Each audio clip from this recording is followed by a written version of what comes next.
Good evening, everyone. Welcome to our program tonight. We are back in session.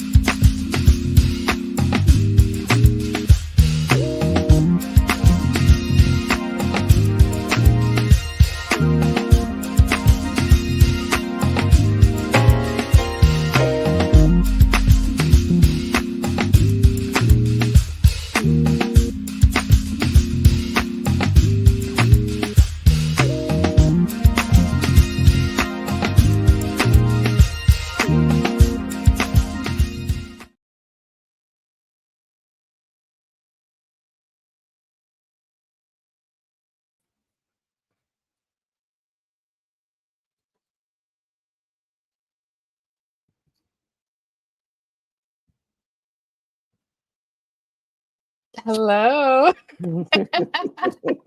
hello, and welcome to another Mom's Night in So y'all, we are here laughing. We've had a good night so far. It's been a good night. It's gonna be a good night. We're gonna try. It's gonna be a good night. Happy November. Have you recovered from daylight savings? Did you get your extra hour of sleep? I don't feel like I did. I don't feel like I did either. I don't know what's going on this year. I that's why I was like, isn't this fall back? I'm supposed to feel like It was another night. Same, yeah, just nothing. Pretty much. So welcome. Welcome to Mom's Night In. I'm your host, Tanya May Avent. I am joined by my lovely producer, Markeisha Green. Let us know who is on with us. Let us know where you're joining from. We are so happy to have you for another Mom's Night In. We are in the month of November, and we go live every first Tuesday of the month. So mark your calendars, every first Tuesday of the month at 8 p.m. We are here, Mom's Night In, the space where real life meets real space. So just again, we're in season 5. Can you believe it? This is our 5th season. And our guest tonight is a repeat guest. I did not look and see, but I think she might have been on season 1 or 2. I think so. I think it was season 2, maybe. But she was on our show for loss of a child. And she just shared her very, I remember, just transparent and emotional story with us. So she is a repeat guest. She is a pro at this. And she has come back to share a new challenge that she's experienced, but she just has so much just information for us and just wisdom that she's learned from us. So we are so happy to have her back. So if you know someone who, I'll say tonight is for the super moms or we say moms, but we're Moms Night In, but for women, the super women who are trying to do everything and trying to wear that superwoman cape. This is for you. So if you know someone who's basically doing too much and you want to tell them to go somewhere and sit down, invite them over to join us, because we are subscribe and watch this. Right. Because we believe that we're going to come out here with some practical tips to really be able to just focus on what's important. One of the things I've realized, and I've been reading, just because you're capable of doing something does not necessarily mean you have the capacity to do it. And I've been telling myself, just because I can do it doesn't mean I'm supposed to do it. So that's part of the conversation that we are going to have tonight. So welcome. I see Haston is joining us from Lowman. I hope I pronounced your name right. I see Benita Bell, one of our Faithful Moms alum, on with us tonight. I see Marcia, maybe, from North Carolina. Thank you so much for joining us as well. And I see Sheila Sapp from Georgia. So we are really across the country, it sounds like, at least the East Coast for tonight. We East Coast. We usually are. And we're going to say happy belated birthday. Oh, thank you. I wore my Hamilton t-shirt. History has its eye on you. Yes. I love it. It was a great show. Great birthday. New York is always lovely to me when I go. So, love it. I love hitting the shows. Let's see. I've seen Hadestown. I've seen 6, That's one of my faves. Yeah. Yes. 6 is amazing. Yes. So once again, we want to say welcome to Moms Night In. We are not going to belabor the night like the preachers be saying. We're not going to belabor the moment. We want to bring our guest out because we want to give her all the time that she needs to share her story with us. So if you are joining us for the first time, we do always love to just share who we are. We are Faithful Moms. We have been, again, our 5th season. If you go to our website, faithfulmoms.org, you can find about blogs on about 23 different topics. If you've been joining us from the beginning, we were on every Tuesday, and we had a blog every night. And because we were not trying to be Superwomen and Superman, we were like, okay, we don't have the capacity to do all this. Let's scale it back. So we are now podcast style once a month, no blogs. We're just going to share the story and just find God in our stories and in our guests. So also on our website, what we love to highlight, we do have a section under resources because we absolutely promote Christian mental health providers. We have a great, just a repository of Christian providers. And we always just share that no matter what it is you're going through, counseling and therapy is just so beneficial for all of us. I say for me, this is something I'm going to do for, just like I have a PCP, my regular doctor, and go for my checkups. I'm going to always have a therapist, someone to speak to, because we just go through different things in life, different changes. And we should always have that resource there that God has given us to be able to help us mentally and emotionally. So who are we? Faithful Moms. We are a faith-based community that provides encouragement and a safe space for complex topics, sharing biblical and emotional support, hope, encouragement, and inspiration to women facing difficult seasons in life. So I am going to pray for today because it's going to be amazing. Then we're going to bring out our guest and we're going to get right to it. So God, we thank you once again for another month, another Mom's Night. And we thank you so much for every guest who was on, those that will be joining us in the future or watching for the rebroadcast. Lord, we pray for our guest tonight, Jerrice, and we just pray. We thank you for her life. We thank you for bringing her back to our show. And we just pray that she's able to share some things to encourage us, maybe to bring some change, some positive change to our life. And as always, we pray that you get the glory from every conversation we have. So just be with us, be in our midst. We thank you for all of our technology working exactly as it should, and that this show would go out to whoever needs to hear it. In Jesus' name we pray. Amen. Amen. Keisha, thank you so much. If you don't mind pulling out our guest, and we will get started. And I see hello, Darlene from New Jersey. Thank you so much for joining us as well. All right, Markeisha, thank you. Hi, Jerrice. Hello, how are you? How are you? I'm well. How are you? I'm good. Good. So as I said, Jerrice is not new to this. She has been with us before. She joined us in our earlier season and shared about losing her son. Just an amazing story. Now that story and that blog is on the website. So faithfulmoms.org. If you click on loss of a child, you can hear her earlier story that she shared with us.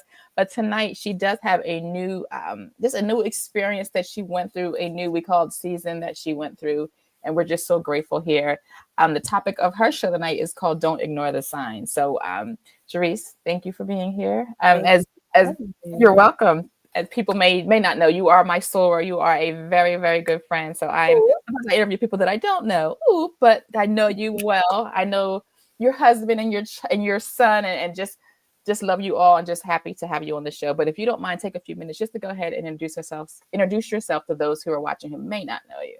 So yes, like you said, well, I am a child of God. I am also a wife. I'm a mom to two amazing young men. I also have a fur baby that's floating around here also named Rome. I'm a caregiver to a 93-year-old grandmom. I'm a real estate broker licensed in New Jersey and Philadelphia, Pennsylvania. So I'm self-employed with a team also, with it being residential, commercial, property, investors.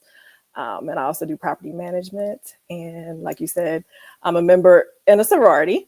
And I guess I'm a chef in my own rights as well. I do like to chef it up sometimes. You do, and bake, chef and bake. So yes. No. So do me a favor. What is your website? We didn't put it up. I know Markeisha is going to be right there to put it up on the screen. So what is your website if people want to come find you for your services? More Homes Realty Group. More Homes Realty Group. MOORE Homes Realty Group. So, yes. Yeah. So Markeisha, if you could get on that so we can share with our guests, I would appreciate it. But so Jerrice, your story, and we can share with people. You had a stroke while driving, and I remember, again, we're friends, and we've been doing life together. And I remember you reaching out. I want to say the day it happened, like from the hospital, and just very, very scary moment for me, as a friend. But I want to give that preface of kind of giving people the context of your story. But I want you to talk about, you named all these things: your wife, mom, realtor, sorority sister, all these things that had, and a caretaker, all these things on in your life. Talk about what life was like, the hustle and bustle. What was life like before that day? Busy. If I typically have buyers, sellers, and let's just say that's 10 people, right? Mhm. You have to know within that role where everything is with every individual. So that itself is a mouthful, right? Then I'm a mom, so I am the Uber for this gentleman who plays regular basketball, and then he also does AAU, so we travel. I'm a wife, and my crazy husband. He is So crazy. At your bar. that is a whole other situation there. It's busy. So a typical day for me could consist of me doing showings.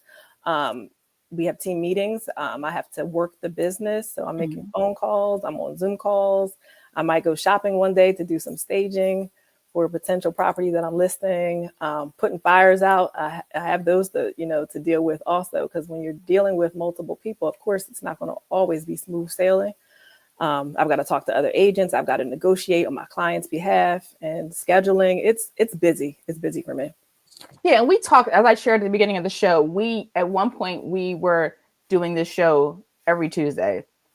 And again, you being on it, kind of knowing what it looked like in terms of getting the guests, preparing, kind of prepping and getting the backstory, getting the blog written, it was a lot. And we would share a lot about our schedules. We've talked a lot over the years about our schedules, how we're managing, if we're sleeping well, if we're sleeping enough. Like, we've really gone through this a lot and struggled for years in terms of being able to manage our schedules, manage our capacities at a healthy, I think, level. And so I know for me, in terms of this, I want to say after Christmas last year, so I want to say the start of 2025, I got with the team and it was just like, we're not able to manage at this capacity anymore. And we made the decision. We thought it was difficult, but we made a decision early in 2025 that said we just can't do this weekly. We have to move it monthly. Now, we wanted to do it weekly. We wanted to have something there every Tuesday for everyone. But again, not having the capacity and saying, our lives, our health we just didn't have the infrastructure and the capacity to be able to do what we wanted to do, but being able to be aware of that and actually having the courage to make that change. That's what it took. So in your case, kind of how were you adjusting, and what were your struggles with maybe trying to get to a place that was manageable for you? I was literally running myself raggedy. And I've laid out the list of people that I have daily interaction with. You heard the statement, you're burning the candle from both ends. I had family members, I had friends telling me that's what I'm doing. I remember people saying, especially my mother-in-law, you're doing too much. You're doing too much. You need to get somewhere and sit down. But I didn't. And I ignored all of the signs. Just kept on going. Sometimes, I'd be at my desk in my office and my husband would just walk by, look at me and just shake his head and then walk away, knowing like that was a hint to go to bed. Like, what are you doing? And then I was doing this until like the middle of the night, and then trying to get back up, 7 o'clock in the morning and do it all over again. It was just too much. And I was just beating my body up, just running myself raggedy. Yeah. We shared that, and I'm thankful that we are both on our journeys to being able to live. One of the things that I say many times, we're doing life, but we're not living life. We're not living. Agreed. And I just heard something maybe this week. You're a human being. You're not a human doing. And so often we get into what we're doing instead of, and we just skip upon just being who God created us to be, being in his presence, even being in his nature and what he created, just being. But it's not about doing and productivity all the time, but sometimes we have to just be, Yep. That's so good. that's something that's just, I got to tell myself again, you have to just be. So I see I see two Danielles. I see Danielle Wilson joining us from Delaware. Hi, Danielle. And Danielle McLaughlin is also from Jersey also. So welcome two Danielles, and I think I want to say, Danielle, shout out, happy 50th birthday. I do know you had a birthday last month as well. So, and that's another thing too, Jerrice, thinking about it, like we're all, not we are, but in terms of me and you and some of the even women I see in this group, we're all kind of in that, I don't want to call it, we're not middle age, but that perimenopausal, we're in that perimenopausal / menopausal. So those are also additional challenges, right? Yes, we have challenges of life that's going on, but then those physical, mental, like the brain, all those things all of kind that of feed into that. And we have to be aware of that. We have to adjust and be able to make changes for that as well, you know? Yes, like you said, one of the things that I was experiencing during this time is similar to what you were saying about like I don't want to say it because that's a bad word, perimenopause. I don't know what that is. That's not me. I rebuke you. Like the heart palpitations, the brain fog. I was stress eating. I had gained all this weight. I was moody, snappy. I remember one time my son got in the car. I went to Wawa, and I love like their water and the fresh ice. And he had went in and got me just some water, and he got himself some water. And I took my sip, and I'm driving, taking him to basketball practice, and he had his headphones on, and I guess something was funny. He was cracking up laughing, and he was shaking that cup of ice. I said, if he don't put that ice, all he was doing was shaking ice. He wasn't doing anything, nothing. But I had a whole attitude because he was shaking ice, just for no reason, just moody. So the brain fog, the anxiety, all of that, memory loss, like it's real. And I don't know at the time. I didn't know if it was that or if it was just stress. So in addition, you named some of those things. Were there any other signs, I would say, that maybe you see now that you missed or ignored back then leading up to you having the stroke? Well, I had all of that. But the only additional thing I would say is the heart palpitations. That was big. So I was on Google self-diagnosing and thinking that I'm having a heart attack. And so it got to, a couple points where I was taking myself to the hospital and just for them to check me out because I didn't know what was actually happening. I didn't know if it was just the stress or if it was, like you said, the perimenopause or whatever. So walk me through the day that this happened. Like kind of walk me through, if you remember what happened that morning, the accident, like kind of walk me through what happened that day. Okay. So I'm going to give you a little bit more information. So I had been going to the gym probably about 3 to 4 times a week. And I have a trainer, shout out to Steve, J&J Fitness, who he had noticed that I was bringing in these natural juices. And it was about an 8-ounce juice, and it had kale, spinach, just bananas, like different types of juices. And I was trying to support a local business. And he said, well, how much sugar is in the juice? And I said, I don't know. So I asked the owner, and she told him the figure. And he was like, that's too much sugar for you. He said, cut it in half and give the other half to your husband, and you won't feel like you're missing out on your money, basically. So I did that. I was doing that. And at the time, I also had an endocrinologist. So in 2011, I had a set of twins, and I was on bed rest for some time. And it was a very horrible experience. Pregnancy was not good for me, or good to me, I should say. But they had mentioned gestational diabetes, and basically to keep an earmark for that. But I didn't know anything about that. Nobody in my family had that. And so I heard it, but didn't really hear it. And then, so as the years progressed, the numbers started creeping up, and they were saying you can take care of that as long as you worked out, hence me going to the gym and, controlling my diet. But it got to a point where the numbers had started to get to like 7.0. So then now I was, a diabetic. So I talked to the endocrinologist. I ended up getting on a medication called Ozempic. And Ozempic for a while worked. But I don't know if you remember, there was a point in time where people started hearing that, it's good for weight loss. And so everybody ran to get it. Yeah. And then there was a point in time where I couldn't get it, and I'm using it for the right stuff. So it kind of went underground. I don't want to say underground, but it wasn't available to me for like over 4 weeks. And so my endocrinologist said, If we don't have an order or shipment in by the next week, we'll switch you off to something else. So it just so happens that they were able to get me another dosage, but when it came back, it wasn't right.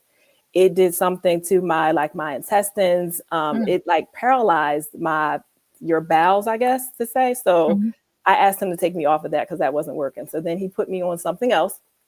And after like 2 days, I had another side effect and that wasn't working either. I said, no, we can't do this. We can't do this. And then he said, well, there's a pill that you can take. It's not really on the market, but the only thing that it will do to you is it will make your sugar drop. And you just have to pay attention to that. Well, that's the point. I don't want high sugar. I want to keep it within a certain level. So I started taking this pill and I remember I was on my way to this spa. Remember that word spa. And it was on my birthday. And he was talking to me. He said, we're going to switch you to this pill. And so after that day, I guess I had taken it for maybe 3 weeks or so. And it was good. So I'm working out. I'm taking this pill. The sugars are where they're supposed to be. Everything is in line. So the day that it happened, I went to the gym. I did have my juice. How many weeks in were you taking the pill? I'm going to say 4. Okay. 4. Going into 4. This would have been the 4th week. So I went to the gym. I had a team meeting afterwards.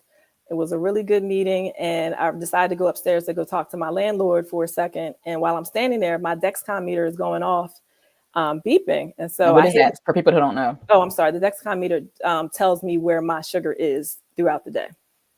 And so it's beeping. So I hit the indicator on my phone and it went off. So I started another conversation and then it goes off again. So then I look at the numbers and it's at a 58. And so normally anything under 100 is bad, but for it to drop to be where it was, I was like, oh my goodness. So I stopped my conversation. I ran back down to my office and I just popped some peanut butter crackers in real quick.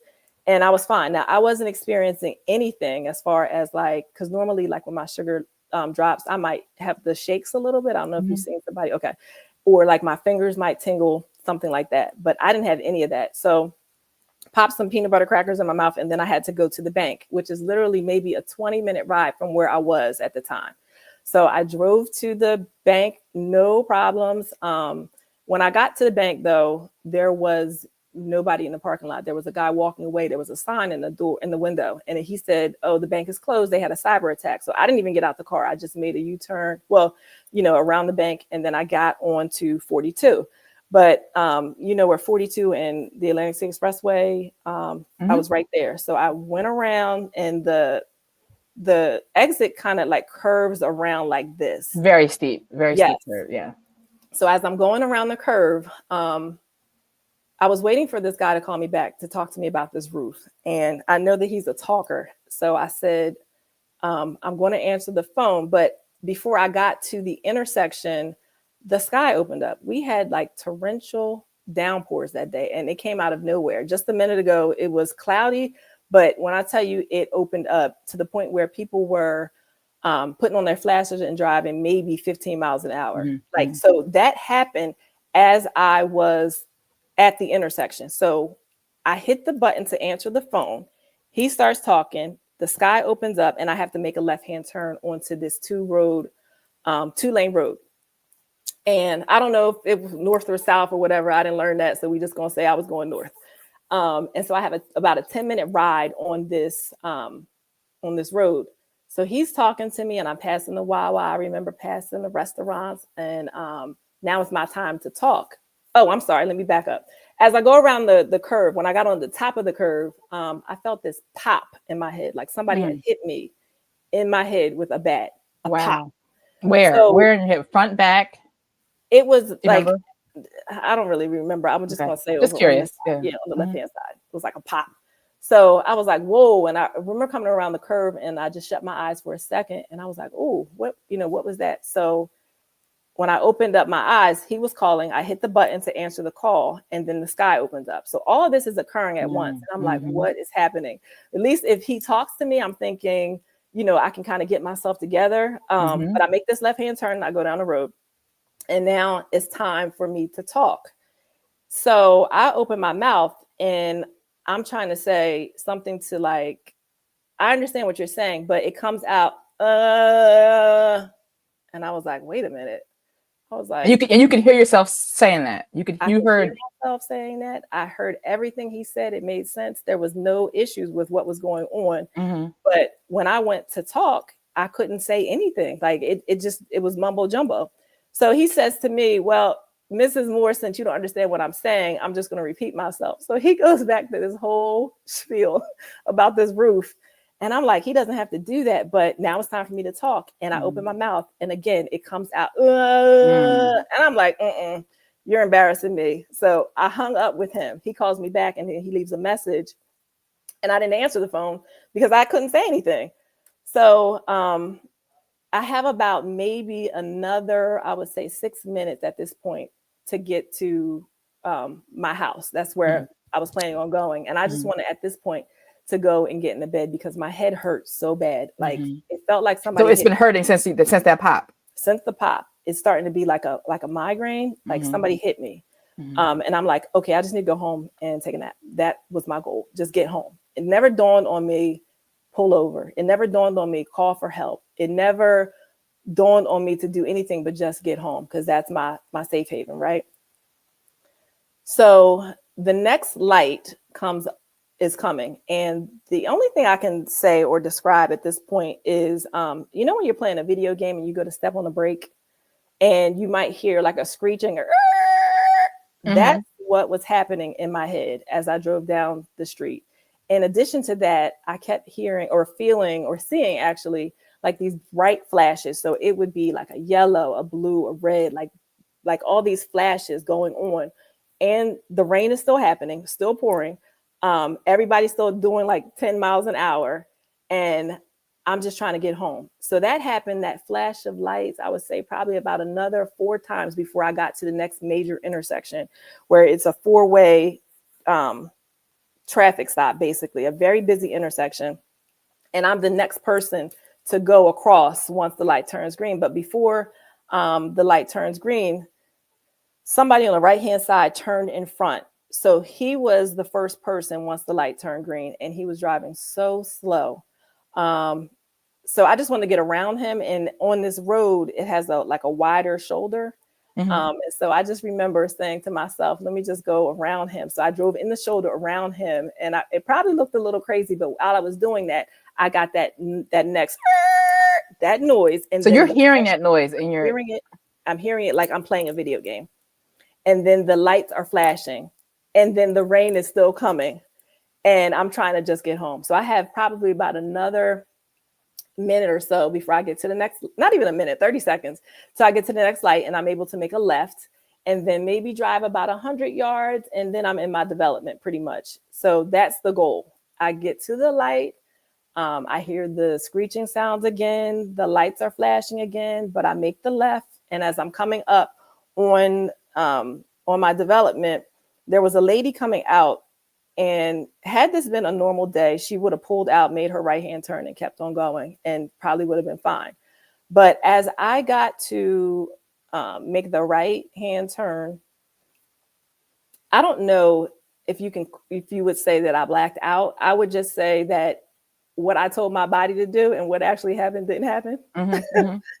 So she made her right-hand turn in front of me and I thought I was making a right-hand turn into the development, but it didn't happen that way. I ended up hitting her, passing my turn, and it pushed her off into some wooded area across. Now it's still only 2 lanes, but it pushed, thank God no other car was coming at that point in time, but it pushed her into the woods and my car kept on going.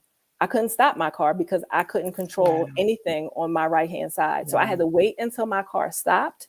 And then I was able to use my left hand and put it in park and then sit there. So now my hood is pushed all the way up.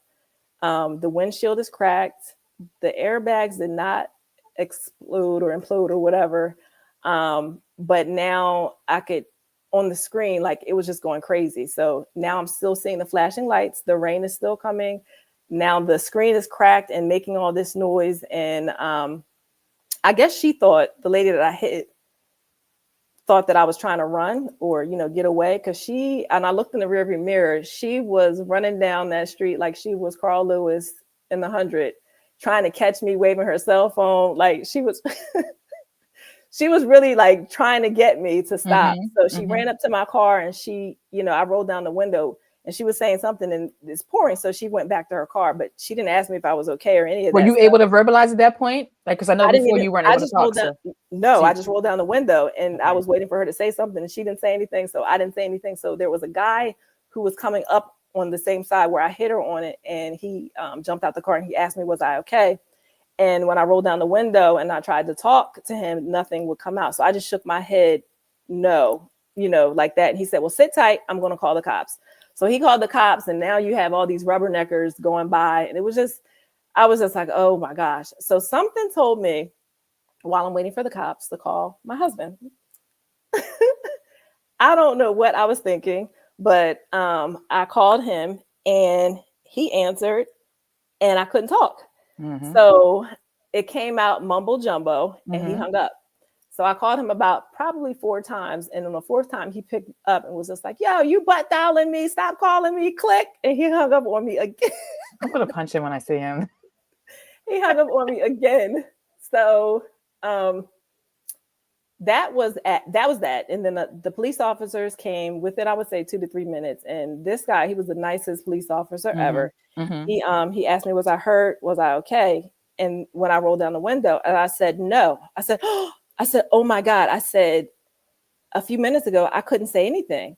And so I'm telling him, I said, I don't know what happened, sir. I said, I was on this road. And so I'm trying to explain to him what's happening or what just happened to me. And he said, well, do you need to go to the hospital? I said, no, I don't need to go to the hospital. I just want to go home and go to bed. So I said, but can you let me just do a U-turn? I said, I live in this development right here. I just want to get out of this intersection. He said, well, your tires aren't flat. So yes, you can go back and pull in, but just sit tight. So I did that. As he's saying that stuff to me, my husband calls back and I answer the phone and he's like, what is all that noise in the background? He said, did you hit somebody? I said, yeah, I had an accident. He said, did you kill somebody? I said, no, I didn't kill anybody. So I'm trying to explain to him what happened. In the mean between time, I pull into my development, I'm parked and another cop comes up. When I tell you this guy, he must not have been trained in any type of emergency. He was the meanest guy ever. So I'm trying to explain to him what just happened to me. I said, a few minutes ago, I wasn't able to talk. And so I'm visibly shaking because of what happened. He thinks, I guess, that maybe I'm on drugs or something like that. I don't know where his mindset was, but he's like license and registration. So I'm trying to get that out of my glove compartment and I'm shaking. And so your right hand is working at that point. That's going to be your right hand. Yes, everything is now working, but it wasn't working just a few minutes. And now I can talk. So I hand it to him and he's like, your registration is expired. Sit tight, like taps his hand like he's going to give me a ticket. I'm like, oh my gosh. So my husband's just like, you're going to have to go to the hospital. I said, no, I'm not going to the hospital. I just want to go home and lay down.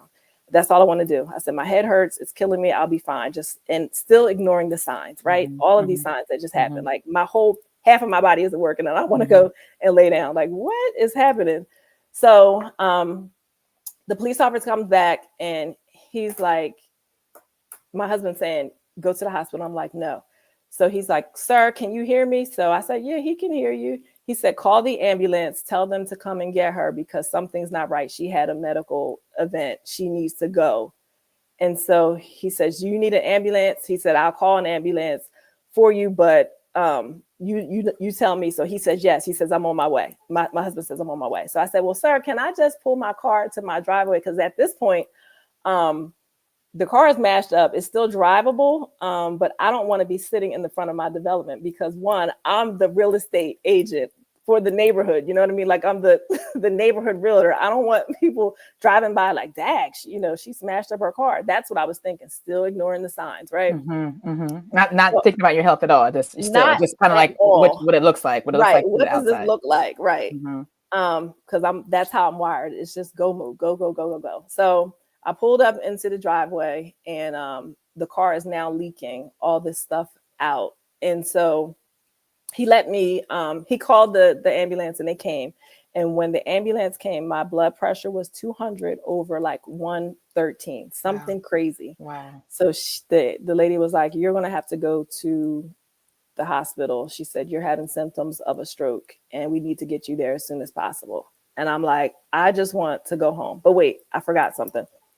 Before I drove to my driveway, the sky stopped. It was drizzling, but it wasn't where it was. Like it was a little bit of drizzle. Mr. Softy comes out and drives past my car. And who comes out, of course, for Mr. Softy? My son. So he sees my car at the end of the block, all smashed up, and he comes running down the street, screaming, hollering, "Are you okay? Oh my gosh, what happened? What happened?" So I had to calm him down before I could even, get back to my house. So that was a very pivotal moment for me because I had never seen him so upset. And I guess just to see what the car looked like, and I'm sitting there, it was a very scary moment for him. So they ended up taking me. I'm sorry, go ahead. No, go ahead. Oh, that was the next question they taken you. I wanted to get to like what was the impact, but go ahead. They ended up taking me to the hospital and they did some scans and just confirmed that, I had a full stroke, not a mini stroke. It was a full stroke of my frontal lobe area. So I stayed in the hospital for a couple of days. So what does that mean for those that don't know? What is the difference between a full stroke and a mini stroke? Well, for me, all I knew is that, the area that they told me that it affected. Okay. And so, like that's your processing, that is your memory, that is your planning. That's just doing simple stuff that I need to do on a daily life things, 1, 2, 3 step. And I'm having issues doing that. Is basically what it affected. Finding the right words to say. Like if I'm having a conversation, I might need to say, my husband might have said, what'd you get from the store? I might say grapes, strawberries. And I know that I bought some bananas, but what are those yellow things? Like I can see it, the definition, I know it, but I can't say the actual word bananas. So your mouth is your brain thinking bananas? Yeah, it's thinking it, but I don't know. I can't recall that word so quickly. Like I can say grapes and strawberries. So if it's 1, 2, 3, I might get 1 and 2, but that third thing is going to take a while for it to come out. How long did that last? While it lasted a while. And I struggled with that because I didn't know, one, if I wanted to tell anybody what had happened to me. And especially, remember, I'm in deals. Like I'm doing in the middle of deals, right? In the middle of deals, doing transactions, waiting for some stuff to close and still having to talk to everybody and figure out in those processes where these people are. So I had to tell the people that needed to know. And that's pretty much who I kept it limited to. But that was a very difficult space for me to be in because I didn't know if I was going to fully recover from it. And what did that look like? Because, once you break something and it's shattered, it's never able to be put back 100%. There's always going to be something that's missing. And so I kept saying to myself, am I enough to do this? Am I able to do this? Is it ever going to fix itself? It was emotionally, mentally challenging for me. You can't tell a runner to stop running because they tripped and hit a hurdle. I'm still that's me. I'm built naturally, like that, right? To go, right? To just go. So you telling me to stop, it didn't work for me. And so I think that there was like a little bit of anxiety and depression in those couple of months also, because I was embarrassed, at some point also that this had actually happened, and wondering whether or not, I would get fired. She had a stroke. She don't know what she's talking about. Or, was this going to be an issue? It was kind of like, I don't know if you saw the Jamie Foxx special. What had happened was, yeah. that was good. That was an eye opener for me. And that was one of the reasons that I kind of wanted to share my story also. But it was definitely challenging for a couple of months. So I want to ask you, kind of maybe more deeper on there. So those couple of months afterwards, what were the physical, what did you experience physical, kind of what changed for you emotional, what changed for you like mentally, what were kind of the different things that you were experiencing? So I didn't physically have, some people aren't able to use like one side of their Mhm, body. I mhm. didn't physically have any of that. And I think Okay. that part of that was my age. And then also the fact that I was in the gym regularly. Mm, I think that part of that kind of helped me avoid that. There was mm, no droop or anything like that, but there was mhm, still that frontal lobe conversation piece that was a mhm. struggle for me. I Okay. remember in the hospital, um, my husband walking in and saying, you know, what, how, say your ABCs or something like that. And I was like, I can say my ABCs, still trying to be, this Black independent woman. I can say my ABCs. He was like, well, say them. I said, A, B, C, D. He said, and then what? And I couldn't remember the rest of the alphabet. Wow. And that was that night. So I don't know. It definitely was a piece that I had to kind of look at and just push myself through, Mhm. because I could have easily gotten stuck and it could have went the other way into like a black hole. So with everything that you just shared, what was the therapy to get you back to kind of, like you said, you feel like you're never, I guess, 100% like normal. So whatever this normal is for you, what was the therapy process? What did you have to go through in order to get back to who you are like today? Right. So as God would have it, I have these little angels in my life. My cousin and her friend are speech therapists, and my cousin actually, they're actually sorors also. Okay. So they came in like a herd of elephants and just tackled me and loved on me and just told me that we were going to get through this. We were going to get through this. That's what that sisterhood is about. And don't you worry about it. We got you. So from the rip, she just basically started giving me sheets that I need to work on. She said, you're going to call me at this time each day. We're going to do these sheets. We're going to do an assessment. We'll figure out where you are. We'll check back within like 6 weeks. They had a whole plan. Mhm. And I think her friend was actually on vacation. She said, listen, I'm on vacation right now, but when my plane lands, I'm going to work and I will be at your house doing this assessment at 5 o'clock. You're gonna be there and we're gonna get through this. So they wrapped me from the beginning. And they told me where I was and they told me what I needed to do. And it was hard. Those weeks of work, me having to kind of do simple stuff, just matching stuff, looking at shapes and just doing the 1, 2, 3 step. And then I had to do it for 45 minutes. By the end of the session, my head hurt. I didn't Mhm. want to do it anymore. Mhm. But that was the stuff that I had to do behind the scenes just to get better.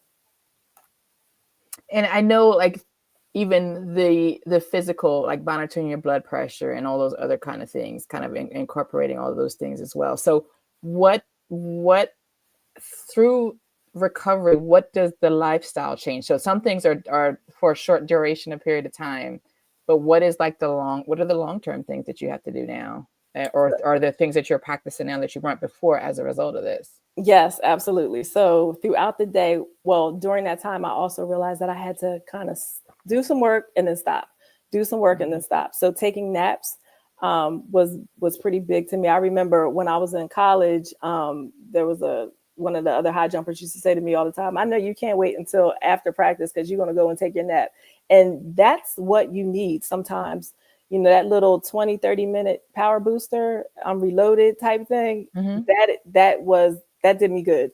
So I definitely had to incorporate that. And then also I would say, um, if I made my schedule for the day, it was no more than 1 to 2 things. And I didn't have Mhm. a problem with saying no. Mhm. I can't be everything to everybody. And the list of people that I just ran through at the beginning, um, I had to be okay with saying no and not feeling guilty Mm. about it, because people think that if you work from home, she can go pick up this and she can go do this and she can go do that, and it's just adding to the list of stuff that I already have, you know, and it's not good for me. So just being transparent and telling people no. Mhm. And then the other thing that I incorporated, I do these things called non-negotiable. So there's a couple of things that I do for self-care. Mhm. And whether it's, my hair, my nails, if I decide to go get a massage, a facial or something like that, I go to the gym. I stay very active in the gym purposefully because I don't want this to happen again. And then I stay up on my doctor's appointments, but those non-negotiables, I don't stray away from them because a friend of mine, well, actually he's a lender. He said to me, if you figure you're going to have 30 days out the month, 4 of those days are going to be terrible. You're going to have some run-ins with your clients. You're going to have some issues. So if I looked at it, the list of things that I do, if I can plug those things throughout the month, whether it's the first, second, or the third week, I get it done. I definitely get it in. But that makes for a better me. You don't want a mean real estate broker or a mean wife or a mean mommy. So I make sure that I don't miss that. And if I have to reschedule it, then I'll make sure that I do it that same week. I love that's a great concept of having 4, I'm gonna say 5 days, bad days out of the week. I'm gonna start tracking them. So because today's what? I've already had 2. Right. We haven't been. We're on day 4. But I love that. It's interesting. I used to do that when I had Kennedy, first time mom, and I would rate each night, and I would say whether it was a bad day, a good day, or I would say okay day. Mm-hmm. And like I remember the bad days being really bad, right? Mm-hmm. And I didn't have a lot of good days, but there were a lot of just okay days. Mm-hmm. And I think being able to name each day, when I got probably to month 2, it was just like, well, yeah, there are just a lot of okay days. The bad days do come, but knowing that like every day wasn't going to be bad, that there were going to be some okay days. It was good for me as a new mom to name that and not get overwhelmed when I did have the bad days when they did come. So that's great insight. I want to ask you a question. How did the stroke change you spiritually? Like what changed spiritually for you? And did you question God about why this happened and kind of how did you approach him in terms of what you experienced and what you were going through? Good question. I don't think that you go through anything in life for yourself. I think that the test becomes your testimony, right? I think that you're supposed to share that information so that you can be a blessing for someone else. I look at what happened to me, and you might think that it's terrible, but I don't. I think that it was purposeful, and I think that it has allowed me to be a blessing. But not only just, it was a test of faith, and it was a test of faith while I was in the valley, knowing that I had to look up to the mountain where my help came. And I just had to be comfortable with being in that space for a moment, knowing that my angels were coming back for me and they never left my side, but knowing that I was going to prevail anyway, despite it all. And so do you have a scripture that you hold on to? Like what is that reference, that rock? What is that reminder that you hold on to from the Word of God? It's in my office. Where is it? I moved my office around. So Esther 4:14, perhaps, I can't even see it. Perhaps this is the moment for which you have been created. That is something that has kind of followed me. I have a few, and then for I know the plans I have for you, plans to give you hope in the future, Jeremiah 29:11. Those are the two that I can say that, I stand my feet on. That's my rock. So as we are preparing to close our conversation for tonight, I want to ask you, and I know when we talked before, I'm like, well, Jerrice, what is it that you want your message? What is it that you want to share? So there's someone on here tonight. We'll just say there's somebody on here tonight who's ripping and running and doing too much and can't stop. Like, you know what I mean? They can't stop. What do you say to them tonight? What is the message that you leave with them tonight? So I want to read something I found on the internet. shortly after I had my stroke, and it says, "Mama, you don't need to take care of everything. You don't have to be a super mom, a super housewife, a super professional, a super woman, because when your body gets tired, there will be few who will remember that you tried to be all of this in one person. So leave the house for later. Go for a walk, go to the park, start the gym, buy clothes, go to the salon, sleep, be yourself, take care of yourself, love yourself, and do it exclusively for you and you.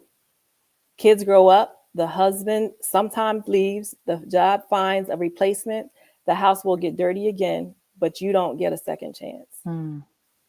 So that stuck with me. And the Yeah. picture is a woman laying on her side, and her back has like, if you look at the back of a remote control, you know, there has the two Mhm. battery packs. One of the battery is out and it has rolled across the floor. The other one is halfway in and she's just laying there. So I remember telling myself, I can't be everything to everybody. You know, I'm always constantly pouring into someone, you know, and who's going to pour it According to you. into me. Mhm. And so that's one of the things I think about constantly when I'm living life day to day. You know, I would say, you know, you have to find your support. You have to find your tribe, your support system, whoever that may be. It might be a friend, it might be a family member, it could be I don't know, the mailman. I don't know, but ask for help. That's not a weakness at all.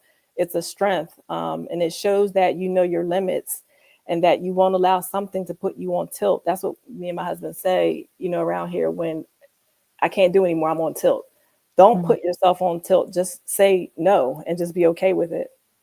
And so No, um, finish. Yeah, that's I don't want to be on tilt anymore. I yeah. even have a sticky on my desk now that says, I've decided not to overwork. And then I have in caps, read that again. Because Mm. I don't want to overwork. I don't want Mhm. this to happen to me ever Mhm. again. It was a bad situation, but you know, God turned it around. Amen. Amen. You mentioned that support. What does the strong support system look like? Like what, in terms of women that are listening, what should they be looking for or be asking for in terms of support? Like I said, you have to find what works for you. I would not get rid of, I would find my non-negotiables one, Mhm. Mhm. whatever that looks Mhm. like. You know, Mhm. I know some people that, you know, I've asked, are you stressed out? They'll say that they'll read a book. If that's your happy place, go read a book. If the salon does it for you, if the spa does it for you, do that and stick to it. Get your nails done. Just unplug. You need that boost of energy. You need to refill your cup because we are nurturers. We do that. That's just natural. You know, I've also asked, because I have this thing on Thursdays, I'm not supposed to cook. I don't know that that actually happens. I'll just say that somebody's supposed to take that Mhm. responsibility, but Mhm. it don't happen. Mhm. Um, but that's one of the things that I ask for, you know, and sometimes I just gotta walk away and say, hey, they'll figure it out and be okay with that. They know how to Because eat. they will. They will. They'll get it. So leave it and it's okay. Um, so that support system, it could be anybody. Like I said, you just have to find your tribe and find what works for you to get you through. And I appreciate that. You know, even as you were talking, I say the same thing, and I've been kind of sharing, you know, that in terms of my own situation. Whereas, you know, you want to be super mom, and you want to not want you want all these things, and I realized the cost of being that superwoman, super mom, super all these things. The cost was me. The cost was, you know, kind of your, you know, not saying that my health is fine, but I think mentally, emotionally, the drain out, the burnout, those kind of things. And like you said, who's taking care of you? My job is to take care of me first, Yes. right? My job, Yes. absolutely. We don't hear about Jesus. He wasn't raggedy. He didn't have holes in his, you know, he took care of other people. He healed other people, but he did it from a place that he took care of himself. He retreated. You know, he Mhm. went into prayer with God. You would hear about him going into the boat or going to the other side. He took care of himself first. And Mhm. so we as women need to make sure that we are not preferring others at the expense of ourselves. You know, one of the things Yes. I realized in the scripture, love your neighbor as yourself. It doesn't say love your neighbor better than yourself. We have to love your neighbor as yourself. So we can't skip over the part of loving and taking care of ourselves Right. in deference to taking care of someone else, right? Right. And so, and the question is, if you don't take care of you, then who will? Who is right? You gotta schedule that time. And I say, fill it to the brim. When you go to fill it, don't do it halfway. Do it all. And Like fill it with the good stuff, not the cheap Yes. stuff either. No, not the cheap Fill stuff. it with the good stuff. Top grade, right? Any last words before we close? Thank you so much. This was so good. Is there anything that you want to leave with our audience before we close out tonight? If you're living in that space, you know, in the valley, just know that there will be nothing that you can't bear. That's it. It's not you're not always going to be there. You will get up. It will be your test. And like I said, it becomes your testimony. And just find your tribe. You got this. I love that. And I joked around and said I had a couple of bad days. And I did have, you know, things happened, life happens. But I'll say this, I started a gratitude journal. I started it November 6th last year. And every night I've written what I'm grateful for in this gratitude journal. And when I go back, like, you'll find those things. If you're looking for what to find and be grateful for, you'll find them. And I will say that has been a life-changing experience for me. You know, I posted this has been like the best year of my life, blah, blah, blah. And there were bad days. There were really bad things that happened. But as I look and as I've taken account of what's happened to me with this last year, that gratitude journal I was just going through the other night, like, wow, it is something that is spectacular to be able just to account and to capture all of the good, to identify the good that is going in our lives. Yes. So, Jerrice, thank you so I much. still have my prayer box, right? I don't know if you had I it, do. but I wrote a story and guidepost about my prayer box. Yes. Oh, okay, I did. okay. Yes. I sure do. And same thing. And it's just a good thing to go through those prayer boxes. And we've talked about that. We have a prayer box here from Faith-Filled Moms back there as well that women have put their prayers in. But it's good to go through those prayers that we are praying and to just see what God has done. Because sometimes God answers those prayers and we're not marking that. We are not memorializing that. So we need to make sure that we do that as well. So yes, I go back and do that and do it. Yes, my sister's on. Yes, start your gratitude journal. It is amazing. Everyone, if you can, start tonight and just come up with 2-3 things. And it's funny. My first days were just a line. It was just a line.